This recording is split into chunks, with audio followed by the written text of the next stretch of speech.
আসসালামু আলাইকুম। আজ 23 মে 2026 খ্রিস্টাব্দ, 9 জ্যৈষ্ঠ 1433 বঙ্গাব্দ, 5 জিলহজ 1447 হিজরি, শনিবার। সংবাদ পাঠ করছি মনির হোসেন কামাল। প্রথমেই শুনবেন সংবাদ শিরোনাম। স্থানীয় সরকার নির্বাচনে থাকছে না পোস্টার। হামে মৃত্যু 500 ছুঁই ছুঁই। মাদক ব্যবসায়ের ছুরিকাঘাতে র্যাব সদস্য নিহত। পিরোজপুরে কাঠবোঝাই ট্রলার ডুবে শ্রমিকের মৃত্যু। সুন্দরবন রক্ষায় ক্যাম্পেইন। মাইকিংয়ে রেকর্ড করা হয় লোকবেতারে।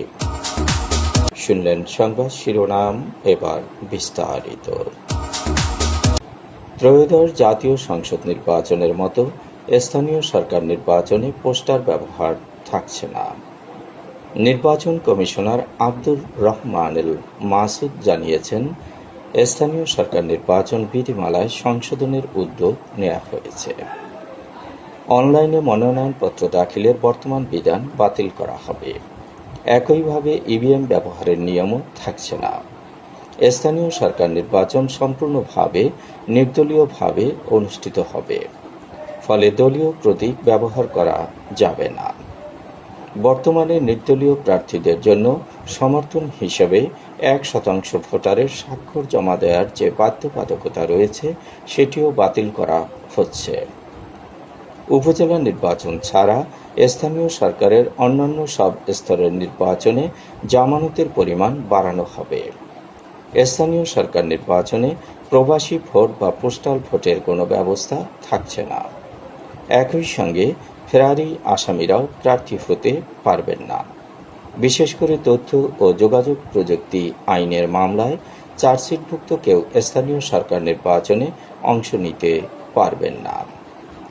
জুন মাসের মধ্যেই পুরো বিধি প্রণয়নের কাজ শেষ হবে। চলতি বছরের শেষ দিকে শুরু হতে পারে নির্বাচন। হাম ও হামের উপসর্গ নিয়ে আরও 11 শিশুর মৃত্যু হয়েছে। 15 মার্চ থেকে এখন পর্যন্ত হাম ও হামের উপসর্গ নিয়ে মারা গেছে 499 জন। তাদের মধ্যে হামের উপসর্গে মারা গেছে 414 শিশু, আর হাম শনাক্ত হয়ে মারা গেছে 85 জন। স্বাস্থ্য অধিদপ্তরের হাম বিষয়ক প্রতিবেদনে জানানো হয়, 15 মার্চ থেকে এখন পর্যন্ত হামের উপসর্গ দেখা দেয়া রোগীর সংখ্যা দাঁড়িয়েছে 60,540 জনে। 8,329 জন শিশুর হাম শনাক্ত হয়েছে। এখন পর্যন্ত হামের উপসর্গ নিয়ে হাসপাতালে ভর্তি হয়েছে 47,511 শিশু। তাদের মধ্যে সুস্থ হয়ে হাসপাতাল ছেড়েছে 43,411 জন। সিলেটে এক মাদক ব্যবসায়ীর ছুরিকাঘাতে ইমন আচার্য নামে এক র্যাব সদস্য নিহত হয়েছেন। অভিযুক্ত আসাদুল আলম বাপ্পিকে পুলিশ তাৎক্ষণিকভাবে গ্রেপ্তার করেছে। গতকাল দুপুরে কিন ব্রিজ এলাকায় কয়েকজন চিহ্নিত মাদক ব্যবসায়ী মাদক সেবন ও বিক্রি করছিলেন। তারা স্থানীয়ভাবে ছিনতাইকারী হিসেবেও পরিচিত। পুলিশের একটি টহল দল তাদের দেখে ধাওয়া দেয়। এ সময় মাদক ব্যবসায়ী চক্রের সদস্যরা দৌড় দেন। আসাদুল আলম বাপ্পি নামের এক মাদক ব্যবসায়ী তখন তোপখানা এলাকার রাস্তা দিয়ে দৌড় দেন। ওই রাস্তায় সিলেট বিভাগীয় বন কর্মকর্তার কার্যালয়ের সামনে তখন পায়চারি করছিলেন র্যাবের কনস্টেবল ইমন আচার্য। এ সময় তিনি ওই মাদক ব্যবসায়ীকে জাপটে ধরেন। সঙ্গে সঙ্গে আসাদুল ওই র্যাব সদস্যের বুকের বাম পাশে চাকু দিয়ে আঘাত করেন। পরে রক্তাক্ত অবস্থায় ইমনকে ওসমানী মেডিকেল কলেজ হাসপাতালে নেওয়া হলে বেলা 1:30টার দিকে তার মৃত্যু হয়। র্যাব সদস্যকে ছুরিকাঘাত করে আসাদুল পালিয়ে যাওয়ার সময় পুলিশ সদস্যরাও তার পিছু নেয়। এ সময় আসাদুল তোপখানা এলাকার একটি বাসায় ঢুকে পড়ে এক শিশুর গলায় চাকু ধরে ওই পরিবারের সদস্যদের জিম্মি করে পালানোর চেষ্টা করে। তবে পুলিশ সদস্যরা কৌশলে তাকে আটক করেছে। এ সময় আসাদুলের কাছ থেকে চাকুটিও জব্দ করা হয়। বরগুনায় অবৈধভাবে কলদা ও বাগদা চিংড়ির রেণুপোনা পরিবহনের সময় 2টি ট্রাক জব্দ করেছে প্রশাসন। জাতীয় নিরাপত্তা গোয়েন্দা সংস্থা NSI এর তথ্যের ভিত্তিতে জেলা প্রশাসন ও মৎস্য বিভাগের যৌথ অভিযানে এ অভিযান পরিচালিত হয়। এ সময় প্রায় 1 কোটি টাকা মূল্যের 227 ড্রাম রেণুপোনা উদ্ধার করা হয়। বরগুনা সদর উপজেলার গৌরীচন্না ইউনিয়নের খেজুরতলা পৌর বাস টার্মিনাল সংলগ্ন এলাকায় ট্রাক দুটি আটক করা হয়। উদ্ধারকৃত রেণুপোনা পরে বরগুনার বড়ইতলা ফেরিঘাট এলাকার বিষখালী নদীতে অবমুক্ত করা হয়। ট্রাকের 2 চালককে আটক করা হয়েছে। পিরোজপুরের নেসারাবাদে কাঠবোঝাই একটি ট্রলার ডুবে কামাল বাহাদুর নামে এক শ্রমিকের মৃত্যু হয়েছে। বৃহস্পতিবার দিবাগত রাতে উপজেলার সুটিয়াকাঠি ইউনিয়নের বালিহারি গ্রামের রহমান ব্রিজের নিচে এ দুর্ঘটনা ঘটে। গতকাল ডুবে যাওয়া ট্রলারের কেবিন থেকে তার মরদেহ উদ্ধার করা হয়। নিহত কামাল বাহাদুর পাশের নাজিরপুর উপজেলার মনোহরপুর গ্রামের আব্দুল হালিম বাহাদুরের ছেলে। তিনি ট্রলারটির চালক ছিলেন। ফিয়ানা ফাতেমা নামের একটি স্টিল বডির ট্রলার কাঠবোঝাই করে 21শে মে নেসারাবাদের উদ্দেশ্যে রওনা দেয়। বৃহস্পতিবার বিকেল আনুমানিক 3টার দিকে ট্রলারটি বালিহারি গ্রামের রহমান মিয়ার ব্রিজের নিচে পৌঁছালে খালে ভাটার কারণে সেখানে নোঙর করা হয়। পরে জোয়ারের অপেক্ষায় ট্রলারটি ব্রিজের 2 পিলারের মাঝখানে বেঁধে রেখে চালক কামাল বাহাদুর কেবিনে ঘুমিয়ে পড়েন। গভীর রাতে জোয়ারের পানির তীব্র চাপে ট্রলারটি কাত হয়ে ডুবে যায়।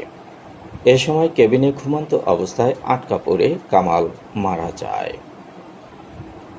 আজ করা হয়েছে সুন্দরবন রক্ষায় ক্যাম্পেইন। রূপান্তরের সহযোগিতায় সুন্দরবন সাংবাদিক ফোরাম এ কর্মসূচি পালন করে। বরগুনা থেকে পাথরঘাটা গিয়ে উপজেলা নির্বাহী কর্মকর্তার সঙ্গে মতবিনিময়, সাংবাদিকদের সঙ্গে সংবাদ সম্মেলন ও সুন্দরবন সাংবাদিক ফোরামের সভা অনুষ্ঠিত হয়। এসব কর্মসূচিতে সভাপতিত্ব করেন সুন্দরবন সাংবাদিক ফোরামের আহ্বায়ক মনির হোসেন কামাল। পরিচালনায় ছিলেন সুন্দরবন সাংবাদিক ফোরামের সদস্য সচিব আবু জাফর মোহাম্মদ সালে। কর্মসূচির অংশ হিসেবে হরিণঘাটা ও নীলিমা পয়েন্ট পরিদর্শন করা হয়। 11 দফা দাবি নিয়ে ক্যাম্পেইন করা হয়েছে। দাবিগুলো হচ্ছে: 1. সুন্দরবন সহ উপকূলীয় এলাকার বনভূমি রক্ষায় কার্যকরী পদক্ষেপ গ্রহণ করতে হবে। হরিণসহ বন্যপ্রাণী রক্ষা করতে হবে। 2. পাথরঘাটা উপজেলার বাজার, মাছের আড়ত, নদীঘাট ও জনসমাগম স্থলে অবৈধ পলিথিন বিক্রয়, ব্যবহার ও মজুত বন্ধে নিয়মিত অভিযান পরিচালনা করতে হবে। 3. সুন্দরবন সংলগ্ন নদী ও খালে প্লাস্টিক ও পলিথিন বর্জ্য ফেলা বন্ধে প্রশাসনিক নজরদারি বৃদ্ধি এবং দায়ীদের বিরুদ্ধে আইনগত ব্যবস্থা গ্রহণ করতে হবে। 4. উপকূলীয় ও নদীভিত্তিক এলাকায় বিশেষ করে ট্রলারঘাট ও মাছ অবতরণ কেন্দ্রে প্লাস্টিক বর্জ্য ব্যবস্থার জন্য নির্দিষ্ট সংগ্রহ ব্যবস্থা ও ডাস্টবিন স্থাপন করতে হবে। 5. শিক্ষা প্রতিষ্ঠান, বাজার কমিটি, জেলে সম্প্রদায়, সাংবাদিক ও যুব সংগঠনকে সম্পৃক্ত করে পলিথিন মুক্ত পাথরঘাটা, নিরাপদ সুন্দরবন শীর্ষক সচেতনতামূলক কার্যক্রম গ্রহণ করতে হবে। 6. পলিথিনের বিকল্প হিসেবে কাপড়, পাট ও কাগজের ব্যাগ ব্যবহারে উৎসাহ দিতে স্থানীয় ব্যবসায়ী ও বাজার কমিটিকে সম্পৃক্ত করতে হবে। 7. নদী ও খালে জমে থাকা প্লাস্টিক বর্জ্য অপসারণে উপজেলা প্রশাসনের উদ্যোগে নিয়মিত পরিচ্ছন্নতা অভিযান পরিচালনা করতে হবে। 8. সুন্দরবনগামী পর্যটক ট্রলার ও নৌযানে প্লাস্টিক বর্জ্য ফেলা রোধে সচেতনতামূলক নির্দেশনা ও মনিটরিং জোরদার করতে হবে। 9.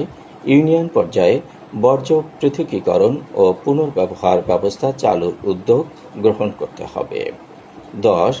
উপজেলা প্রশাসনের নেতৃত্বে বন বিভাগ, সাংবাদিকদের সংগঠন, পরিবেশবাদী সংগঠন ও যুব প্রতিনিধিদের সমন্বয়ে প্লাস্টিক দূষণ প্রতিরোধে মনিটরিং কমিটি গঠন করতে হবে। 11. সুন্দরবন রক্ষায় পাথরঘাটা উপজেলাকে ধাপে ধাপে পলিথিন মুক্ত উপজেলা ঘোষণার কার্যকর উদ্যোগ নিতে হবে। মাইকিংয়ে রেকর্ড করা হয় লোকবেতারে। সুমধুর ও সুস্পষ্ট কণ্ঠে মাইকিংয়ের জন্য লোকবেতারের বিকল্প নেই। লোকবেতারের সাউন্ডপ্রুফ স্টুডিওতে করা হচ্ছে গান ও নাটকের রেকর্ড। সেই সাথে লোকবেতারের নামমাত্র টাকায় প্রচার করা হচ্ছে বিজ্ঞাপন। 15 সেকেন্ডের বিজ্ঞাপন প্রচারিত হচ্ছে মাত্র 500 টাকায়, 30 সেকেন্ডের বিজ্ঞাপন 1000 টাকা, 45 সেকেন্ডের বিজ্ঞাপন 1500 টাকা আর 1 মিনিটের বিজ্ঞাপন প্রচার করা হয় মাত্র 2000 টাকায়। নির্ধারিত টাকার বিনিময়ে প্রতিদিন কমপক্ষে 5 বার করে পুরো 1 মাস বিজ্ঞাপন প্রচার করা হবে। মাইকিং ও বিজ্ঞাপনের জন্য যোগাযোগ করবেন 0-17755664445 নম্বরে। এবারে শুনবেন আবহাওয়ার খবর।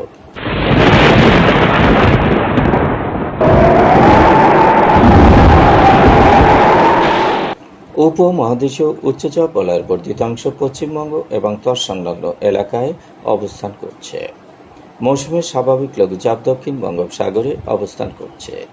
এর একটি বর্ধিত অংশ উত্তর পূর্ব বঙ্গোপসাগর পর্যন্ত বিস্তৃত। রাত এবং দিনের তাপমাত্রা একরকমই থাকতে পারে। দেশের বিভিন্ন স্থানে বজ্রসহ বৃষ্টি হতে পারে। আজ দেশের সর্বোচ্চ তাপমাত্রা ছিল মংলায় 37 ডিগ্রি সেলসিয়াস এবং সর্বনিম্ন তাপমাত্রা ছিল রংপুরে 23.5 ডিগ্রি সেলসিয়াস। বরগুনার সর্বোচ্চ তাপমাত্রা 35.7 ডিগ্রি সেলসিয়াস, সর্বনিম্ন 28.4 ডিগ্রি সেলসিয়াস। আগামীকাল সূর্যোদয় হবে ভোর 5:13। সংবাদ শেষ করার আগে শিরোনামগুলো আবার পড়ছি। স্থানীয় সরকার নির্বাচনে থাকছে না পোস্টার।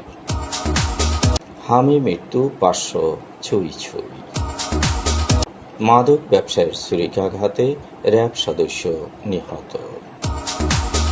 পিরোজপুরে কাঠবোঝাই ট্রলার ডুবে শ্রমিকের মৃত্যু। সুন্দরবন রক্ষায় ক্যাম্পেইন। মাইকিংয়ে রেকর্ড করা হয় লোকবেতারে। সংবাদ শেষ করার আগে জানিয়ে দিচ্ছি লোকবেতারের সংবাদ জানানোর মোবাইল নম্বর। আপনার এলাকার গুরুত্বপূর্ণ সংবাদ জানাতে ফোন করুন 0-17755664445 নম্বরে। আর লোকবেতারের সাথে যুক্ত হয়ে গান শুনতে চাইলে SMS করুন 01782973478 নম্বরে। মোবাইল করবেন 01959438545 নম্বরে। বিশ্বের সব জায়গা থেকেই শুনতে পারবেন লোকবেতার। লোকবেতার FM.org ওয়েবসাইটের মাধ্যমে শুনুন সরাসরি অনুষ্ঠান। সংবাদ পাঠ এখানেই শেষ করছি।